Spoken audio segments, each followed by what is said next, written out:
हमारे ओबीसी चचा वो बुढ़िया गए हैं और सटिया गए हैं। उनको नहीं पता कि लोकतंत्र किसे कहते हैं। हिंदू मुस्लिम सिख ईसाई से मिलता है मेरा देश, और उन्हीं का ये पर्व है, और उन्हीं का उस पर्व का ये मंदिर है जहाँ पे हिंदू भी बैठेगा, सिख भी बैठेगा, ईसाई भी बैठेगा। परंतु हमारे देश में कुछ ऐसे लोग हैं जो मोदी जी का विरोध करते करते सिर्फ देश का विरोध करते हैं। या देश का लोकतंत्र मंदिर बना है, हमें खुशी होना चाहिए, हमें गर्व महसूस होना चाहिए अपने देश पर, अपनी सरकार पर। आज मेरे देश का मुसलमान मोदी जी के साथ है, और मोदी जी नाम नहीं, मोदी ब्रांड है, मोदी संस्कारी पुरुष हैं, और मोदी जी हिंदुत्व का ध्वजवाहक है, और ये वही इस देश को हिंदू राष्ट्र बनाने के लिए सक्षम है।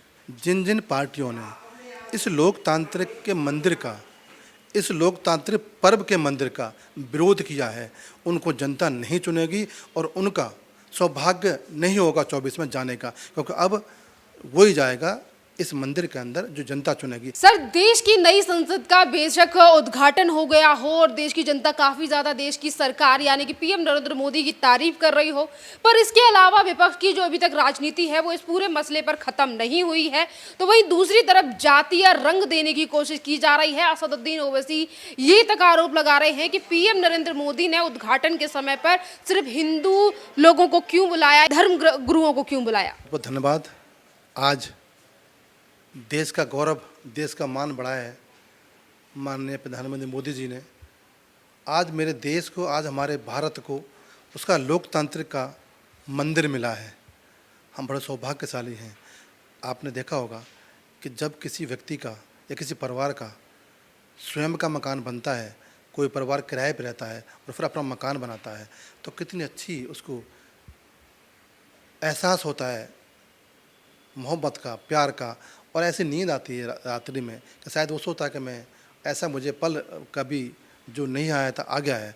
तो आज नरेंद्र मोदी जी ने और कहीं ना कहीं इस देश के जनमानस ने वो देखा है जो कभी हमें सोचा भी नहीं सोचा था कि हमारे लोकतंत्र के मंदिर को, लोकतंत्र के पर्व को लोकतंत्र का मंदिर मिलेगा। लेकिन धन्य हो मोदी जी, धन्य हो भाजपा, जिसने हमारा देश का मान बढ़ाया और देश को अपना स्वयं का लोकतंत्र का मंदिर दिया। हमें गर्व का विषय है। और आज देश का मुसलमान, पसमंदा मुसलमान ईद मना रहा है, क्योंकि ये देश का गौरव है, हमारे मान सम्मान की बात है, और हर भारतीय का सीना चौड़ा होकर गदगद फूला समा रहा है। और आज पूरी दुनिया देख रही है कि हिंदुस्तान ने वो मुकाम हासिल किया है जो कि 70 वर्ष तक नहीं किया था। साथ अगर बात करें तो इस पूरे मसले को जातीय रंग देने की कोशिश क्यों जा रही है। असदुद्दीन ओवैसी ये तक कह रहे हैं कि सिर्फ हिंदुओं का सम्मान है, नया संसद भवन बन गया है, पर मुसलमानों की आवाज़ कौन उठाएगा।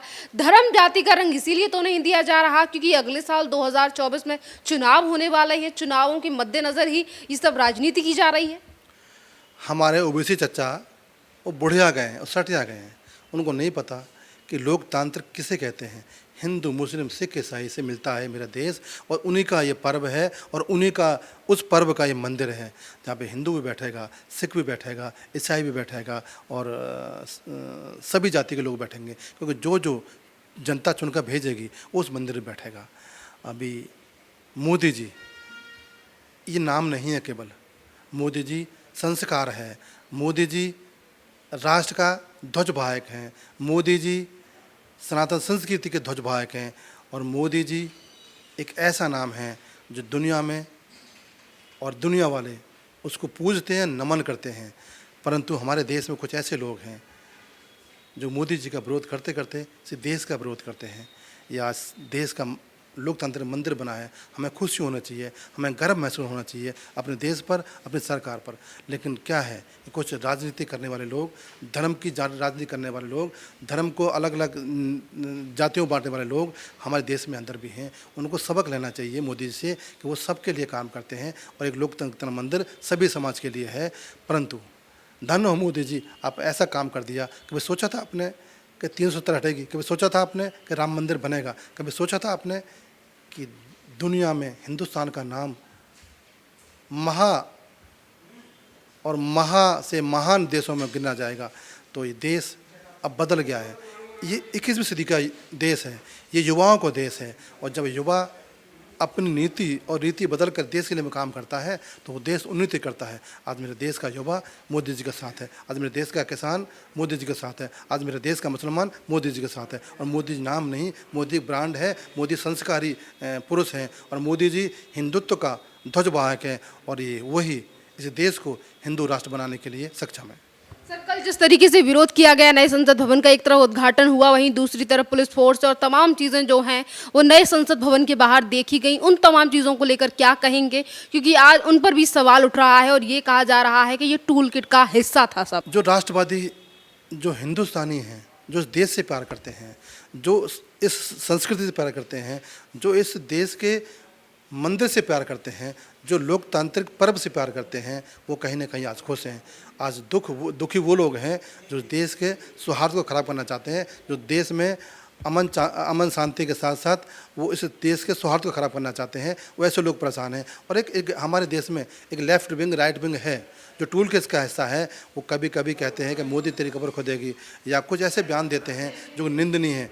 मैं उन सबको आपके माध्यम से कहना चाहता हूँ कि आप मोदी जी का विरोध करो, आप भाजपा का विरोध करो, वो आपका अधिकार है, परंतु मेरे देश का और मेरे देश के लोकतांत्रिक पर्व का विरोध ना करो, क्योंकि ये हमारे लिए सबके लिए सम्मान की बात है और सबके लिए गौरव की बात है।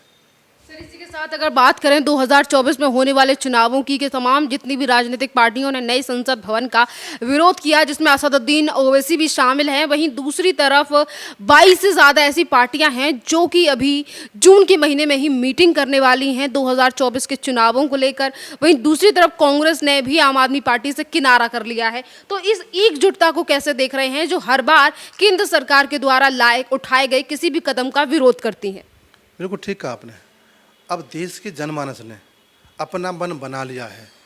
जिन जिन पार्टियों ने इस लोकतांत्रिक के मंदिर का, इस लोकतांत्रिक पर्व के मंदिर का विरोध किया है, उनको जनता नहीं चुनेगी और उनका सौभाग्य नहीं होगा 24 में जाने का, क्योंकि अब वही जाएगा इस मंदिर के अंदर जो जनता चुनेगी। और जनता चुनेगी उसको जो देश से प्यार करता है, जनता चुनेगी उसको जो इस मंदिर से प्यार करता है, जनता चुनेगी उसको जो विकास के साथ है, जनता चुनेगी उसको जो कहीं ना कहीं मोदी जी के साथ है।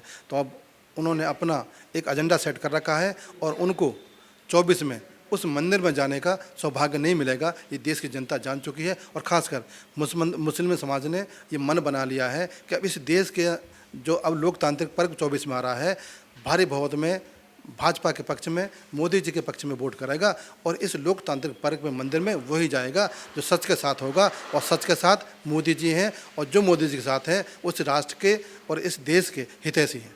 इन्हीं तमाम विपक्षी पार्टियों की तरफ से ये भी कहा जा रहा है कि मुसलमान जो है वो खुश नहीं है या फिर उनके हकों की आवाज़ कौन उठाएगा। तो सर, आप इस पर क्या देख रहे हैं? वो हमेशा मुसलमान को बेचारा दिखाने की कोशिश जो इस सरकार के अंदर रून की जा रही है और कहा जा रहा है कि ये सरकार जो है सभी के लिए काम कर रही है, सिर्फ हिंदुओं के लिए काम कर रही है और मुसलमान बड़ा प्रताड़ित है इस सरकार के द्वारा। नहीं, मुसलमान बहुत खुश है। उसको सारी योजनाएँ, उसको राशन नहीं मिल रहा है, उसको वृद्धा पेंशन नहीं मिल रही है, उसको विधवा पेंशन नहीं मिल रही है, उसके बच्चे जो गर्भवती महिलाएं हैं उन बच्चियों को पैसे मिल रहे हैं। हमारा जो मुसलमान किसान है उसको भी ऋण मिल रहा है। और कहीं ना कहीं MSME के माध्यम से जो मुसलमान गरीब है, जो ठेली पर काम करता है, रेहड़ी पर काम करता है, जो कहीं ना कहीं छोटे व्यापार करता है, उसको MSME के माध्यम से ऋण मिल रहा है। आज देश का मुसलमान बहुत प्रसन्न है।